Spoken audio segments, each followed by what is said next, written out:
Olá, turma. Vamos continuar estudando, né, os assuntos que estão da nossa ementa de avaliação educacional, prosseguindo os estudos da unidade 1. Desta feita, nós vamos tratar de um assunto muito importante, certo? Que são os pressupostos epistemológicos da avaliação educacional. Esse nome é um nome bem pomposo, pressupostos epistemológicos, né? Que seria pressupostos epistemológicos. Primeiro, é bom entender o que se entende por pressupostos, que outros termos cabem como sinônimo dessa palavra pressupostos. Então, pressupostos também nós podemos chamar de bases fundamentais, certo? Quais são as bases fundamentais de algo? E aqui nós estamos tratando de epistemologia. Não é? O que é epistemologia? Epistemologia refere-se ao conhecimento, certo? Então, o que seriam os pressupostos epistemológicos? Então, dito de outra forma, seria as bases fundamentais sobre as quais se constrói o conhecimento em uma determinada área ou disciplina. Esses pressupostos dizem respeito às crenças, aos valores, sobre a natureza do conhecimento, como ele é adquirido e como podemos ter certeza de que é algo verdadeiro, certo? Então, nós temos a contribuição aí da filosofia, não é?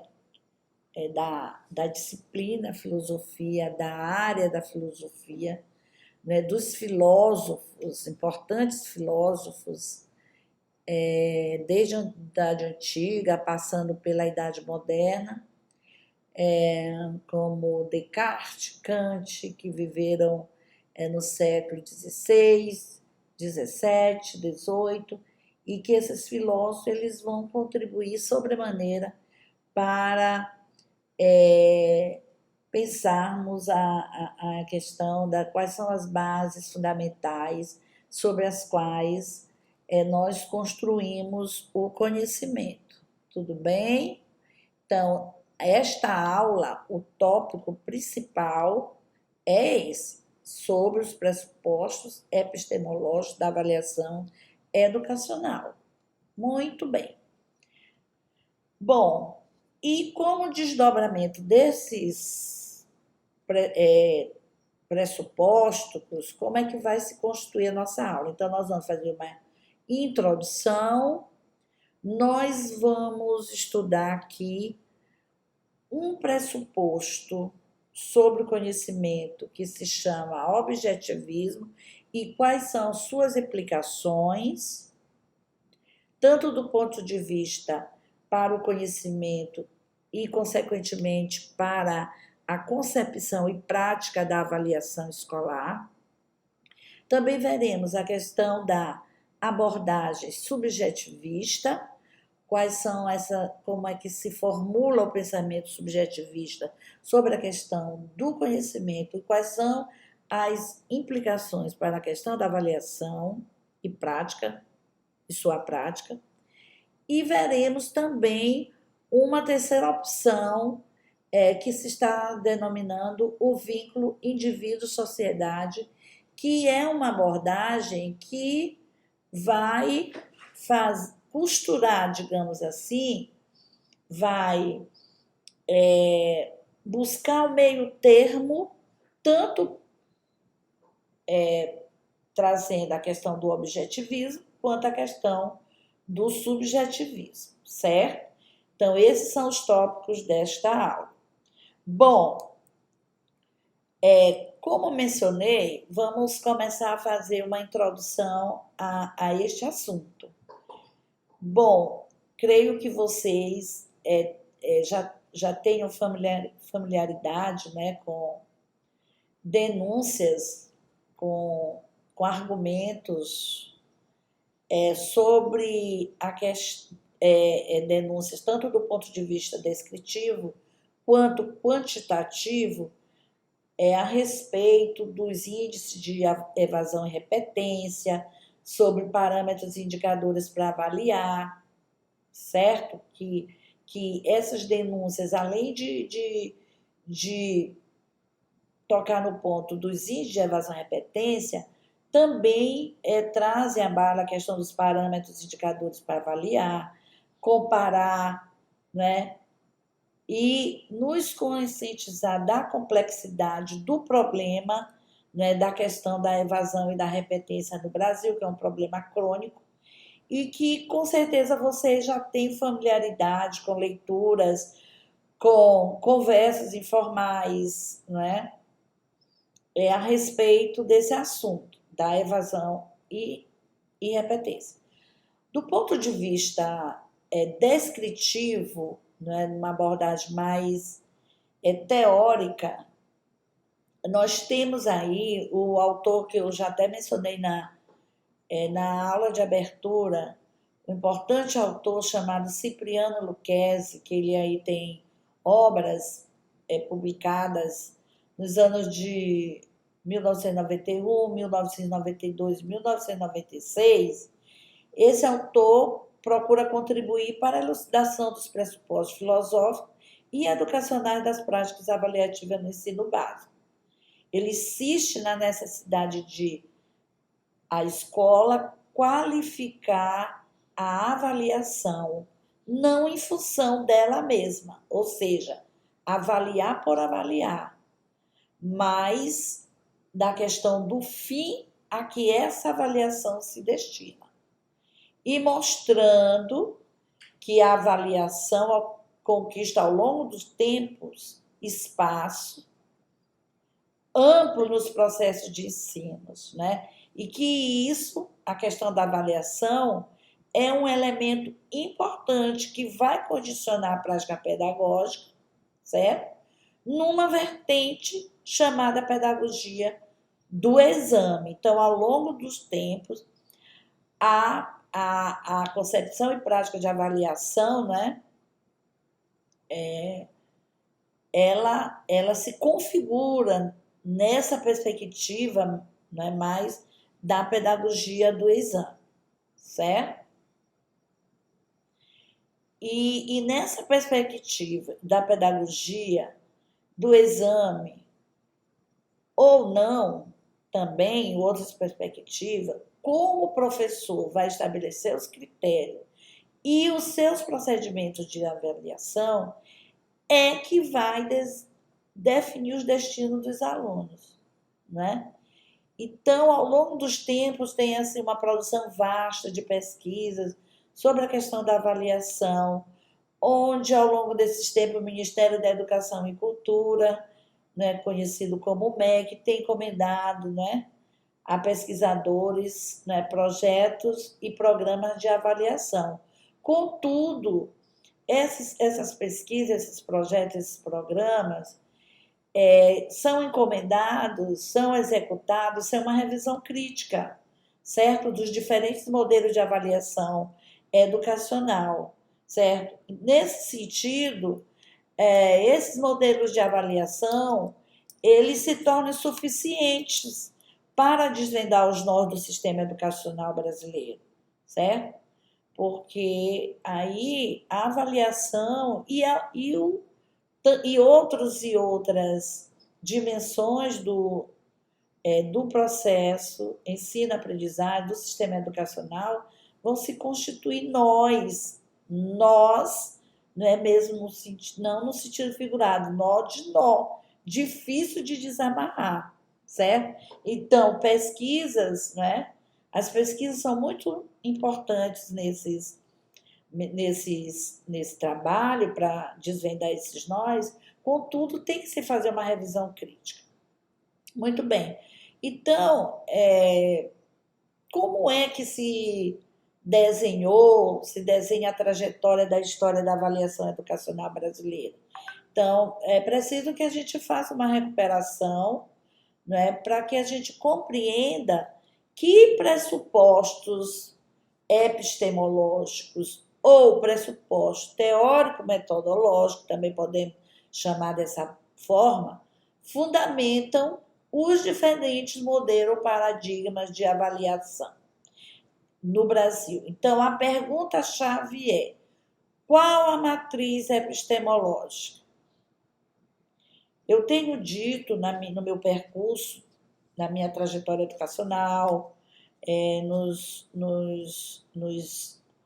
nas palestras, nos estudos, nas reuniões de trabalho, que não basta tão somente nós buscarmos que critérios, que instrumentos são mais adequados para avaliar o aluno. Nós temos que fazer o que Gramsci chama de um inventário do nosso senso comum. O que é isso? É buscar quais são, se eu penso sobre uma determinada forma de avaliação, sobre avaliação, melhor dizendo, quais são as raízes desse meu pensamento? Ele está mais vinculado a uma matriz objetivista do conhecimento ou uma matriz mais subjetivista do conhecimento ou mais numa abordagem interacionista do conhecimento? Então, qual é a matriz epistemológica? Quais são as bases do meu pensamento, da minha prática avaliativa? Essa é uma pergunta que o professor, a professora, os docentes, de um modo geral, precisam estar fazendo. Não só estar preocupado com estabelecer técnicas, definir critérios, caindo num tecnicismo, como nós costumamos dizer, mas é pensar filosoficamente quais são as bases, quais são os fundamentos. Se eu penso de uma determinada forma sobre conhecimento ou sobre avaliação, qual é o tipo de concepção sobre conhecimento está na raiz do meu pensamento?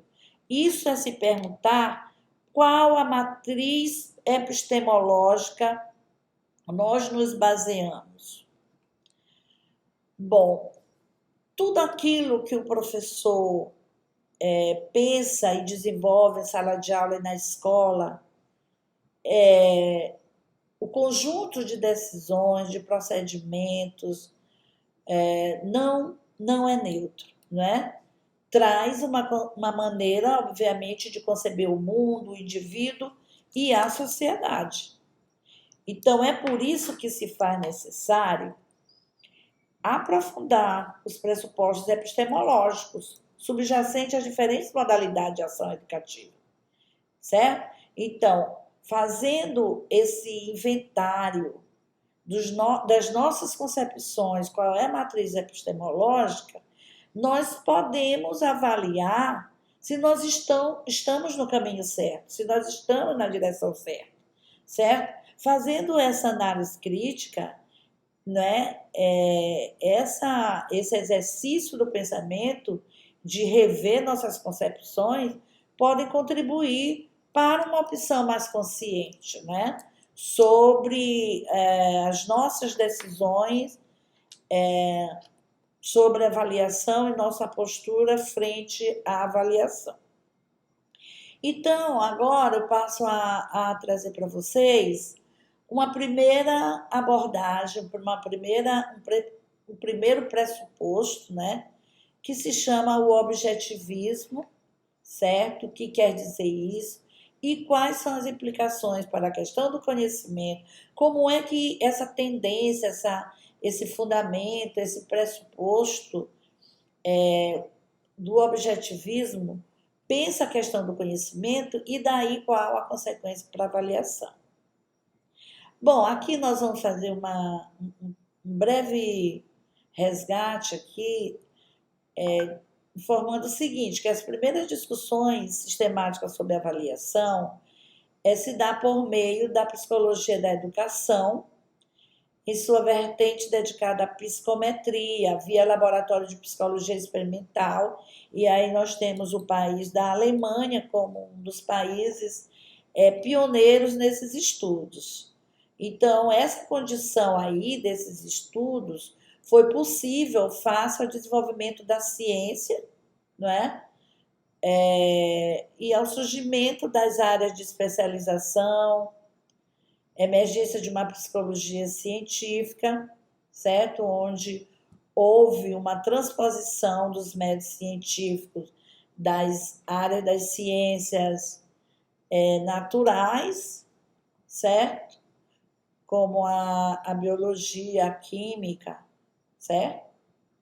E outras áreas. Então, houve uma transposição desses métodos para a área das ciências sociais, como, por exemplo, a própria psicologia e a sociologia, certo? E toda aí vocês, obviamente, poderão aprofundar essa informação, como o advento da ciência no século XVII, XVIII, né? E aí nós temos todo um percurso anterior a isso que vai servir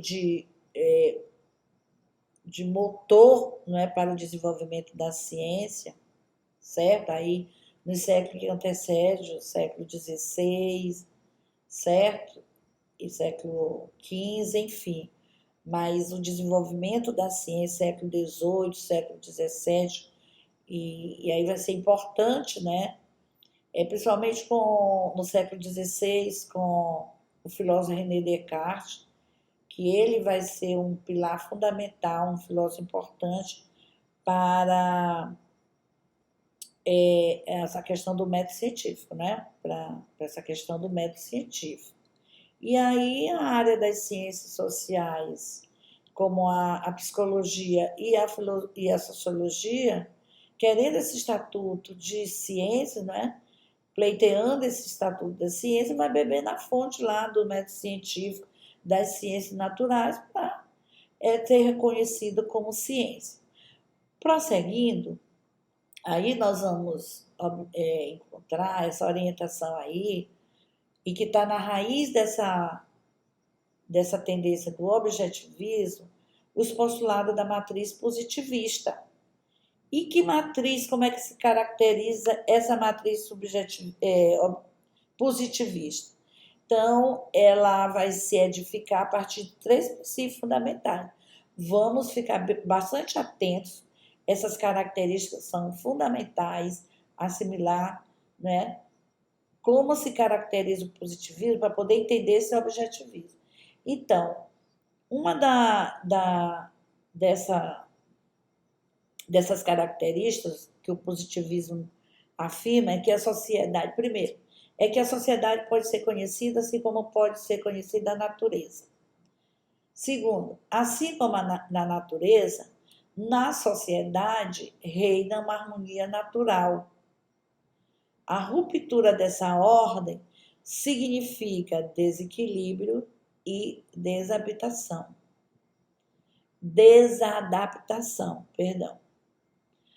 Terceiro, a sociedade é regida por leis naturais, invariáveis e independentes da vontade humana. Então, observem que, assim como as ciências naturais pensavam, como é a sociedade, a natureza, né, que é regida por leis imutáveis, certo? E que essa natureza ela pode ser conhecida descobrindo essas leis da natureza, certo? Que na natureza existe uma ordem natural e que, como eu falei, né, ela é regida, essa natureza, por leis naturais. Dessa forma, vai ser transposta essas mesmas ideias para se conceber a sociedade. Será que é isso mesmo? Podemos conhecer a sociedade assim como conhecemos a natureza? Existe uma harmonia natural na sociedade? reina uma harmonia natural, a sociedade é regida por leis naturais que não variam e dependem da vontade humana. Então, aí, pessoal, importantíssimo isso ficar bastante patente na cabecinha de vocês, nesse sentido de vocês problematizarem como é que vocês concebem o mundo e a sociedade. Certo? É isso mesmo, é dessa forma é dessa forma. Precisamos problematizar. Bom, aí nós vamos ver quais são as consequências desses princípios, certo? Dessas características. Então, e aí uma primeira consequência de pensar a partir desses três vieses, dessas três características, como é que nós pensamos o fato social a partir do objetivismo, né? Então, o fato social vai ser tratado de uma forma neutra, isolada, do sujeito que estuda esse fato social. Então, para fazer ciência, é necessário lidar com fatos objetivos, e objetivo passa a ser somente aquilo que pode ser observado, medido e palpado. Essas três palavras, aquilo que pode ser observado, medido e palpado, essa visão trarão consequências para uma determinada concepção de avaliação, de teoria de avaliação, que nós veremos mais adiante, certo? Muito bem. Nessa concepção aí, certo? Do objetivismo, do positivismo, trazendo para a questão da avaliação, quem serão os avaliadores?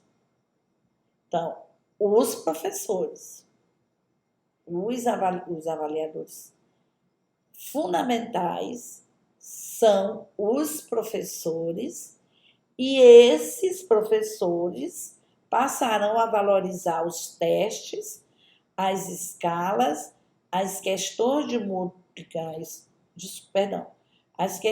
múltipla escolha, as provas ditas objetivas. Porque, vejam, é aquilo que pode ser objetivo, medido, palpado, testado. E essas são as questões de múltipla escolha. Vocês não já observaram, não já ouviram alguma coisa a esse respeito? Né? Vocês, enquanto estudantes, não só agora no ensino superior, mas em outros níveis de ensino, vocês têm familiaridade com teste, com questões de múltipla escolha, com provas ditas objetivas, que são esse tipo de instrumentos avaliativos que, historicamente, tiveram um peso maior com relação a uma determinada concepção de avaliação, que é da pedagogia do exame. Então, com base na matriz objetivista, quem seria um professor competente? Seria aquele que tem a competência de fazer o planejamento educacional de modo que os objetivos educacionais estejam adequados, que estejam alinhados com as estratégias, com os procedimentos sistemáticos de avaliação, com os parâmetros para a tomada de decisão. Então, o professor competente é aquele que sabe, nessa matriz objetivista, é aquele que sabe planejar o que fazer no papel. Passemos então para outra abordagem, que é a abordagem subjetivista. Bom, na abordagem objetivista, o fato social ele é isolado. Ele existe dependente do sujeito. Quem é o sujeito? Nós, seres pensantes. O fato social está lá, ele é isolado, independe do sujeito. Ele está fora do sujeito, certo? O sujeito não tem nenhum papel ativo no processo do conhecimento e, consequentemente, da avaliação. Agora, aqui nessa abordagem subjetivista, em termos de conhecimento, o sujeito ele vai ser importantíssimo no processo do conhecimento. Então, o sujeito ele vai ter predominância sobre o objeto de conhecimento. Então, o conhecimento ele é parcial e determinado pelo sujeito que conhece a partir de suas experiências e valores. Então, a forma como eu conheço, as minhas experiências, meus valores, irão influenciar na forma como eu produzo conhecimento, certo? Então, o sujeito, ele é o criador da realidade. Então, no campo da avaliação educacional, essa abordagem subjetivista, ela representou um avanço, certo? Então, aí se começou a ser questionados os testes padronizados que eu coloquei anteriormente, certo? Questões de larga escala para avaliar alguém, certo? Então, na abordagem subjetivista, já se tem um respeito ao ritmo individual de cada um para aquisição de aprendizagem, certo?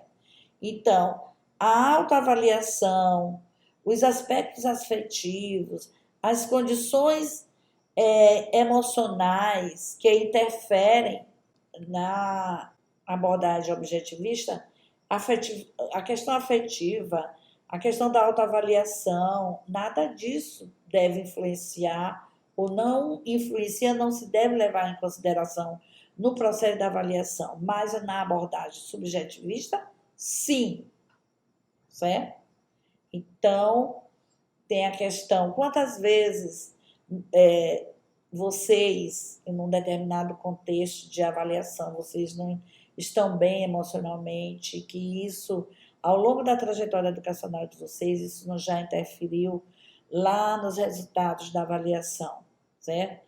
Então, a questão emocional, a questão afetiva, a questão da autoavaliação vai ganhar espaço, certo? Quanto aos procedimentos de coleta de dados, né? As questões abertas, aí no caso, não só mais as questões de múltipla escolha, não é que nós vamos condenar as questões de múltipla escolha, mas vai ter lugar aqui, nessa matriz subjetivista, as questões abertas, não só as questões fechadas, mas as questões abertas de coleta de dados, certo? Contudo, não só a matriz objetivista, mas quanto a matriz subjetivista, serão insuficientes para a explicação da realidade educacional. Porque os autores colocam, né, que, como a própria autora que eu estou me baseando aqui, que é a Maria Laura P. Barbosa Franco, ela vai colocar no texto, né, que essas concepções elas vão fragmentar a realidade, certo? Uma porque concentra no objeto, no que está fora do sujeito, e outra porque concentra no sujeito, não levando em consideração o objeto, certo? Além disso, essa matriz subjetivista, ela trouxe um preconceito quanto à quantificação em pesquisa, né, por considerá-la comprometida com o positivismo. Então, a literatura coloca assim, a matriz subjetivista é mais qualitativa, porque centra no sujeito, e a matriz objetivista mais quantitativa, porque centra no objeto, não é? O que é esse objeto? É o que está fora do sujeito, não é? Então, isso é complicado, essa polaridade. Essa polaridade, ora no sujeito, ora no objeto, é complicada, certo? Então, tanto o qualitativo quanto o quantitativo são elementos importantes no processo de coleta de dados, não só com relação à avaliação, mas também a questão da pesquisa. Nós vamos ter uma terceira via, gente, que se chama aí, que vai dizer o seguinte, que se chama o vínculo indivíduo-sociedade. Vai dizer o seguinte, que tanto o modelo objetivista quanto o subjetivista, como já foi colocado, são insuficientes, né, para a explicação da realidade, também por considerarem, né, ou melhor dizendo, por negligenciar o caráter histórico e transitório dos fatos. Certo? Então, aí, tanto no modelo objetivista quanto subjetivista, não se leva em conta, não é, que esse indivíduo, não é, ele é um indivíduo que tem uma história num determinado tempo e num determinado espaço. E é visto como o indivíduo abstrato. Então, a autora que nós estamos embasando, ela dá ênfase à necessidade de que a avaliação educacional tenha como unidade de análise o vínculo indivíduo-sociedade numa dimensão histórica, falando de uma outra forma. Então, os nossos alunos, né, os alunos de um modo geral, eles são indivíduos que eles têm um vínculo com a sociedade, eles têm um vínculo com uma determinada classe social, eles têm um vínculo com uma determinada cultura, certo? Então, esses elementos, eles são importantíssimos para servir como parâmetro para uma avaliação, certo? Porque veremos nas teorias da avaliação que a avaliação ela não é neutra, certo? E a grande questão é, a avaliação inclui ou exclui? Historicamente, né, nós veremos, tanto nas análises descritivas quanto quantitativas, o quanto, né, a avaliação ela não é neutra, certo?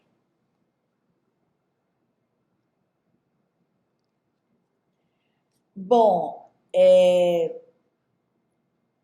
aí, voltando, né, uma vez mais, dizer que surgiram novos esquemas interpretativos que vão se basear numa visão mais ampla, né, que procura as relações entre indivíduo, educação e sociedade. Então, daí ser fundamental para a avaliação da aprendizagem em todos os níveis, da educação infantil ao superior, o entendimento né, da atividade humana, da ação prática dos homens, né, o que pressupõe a análise do motivo e da finalidade dessa ação, certo?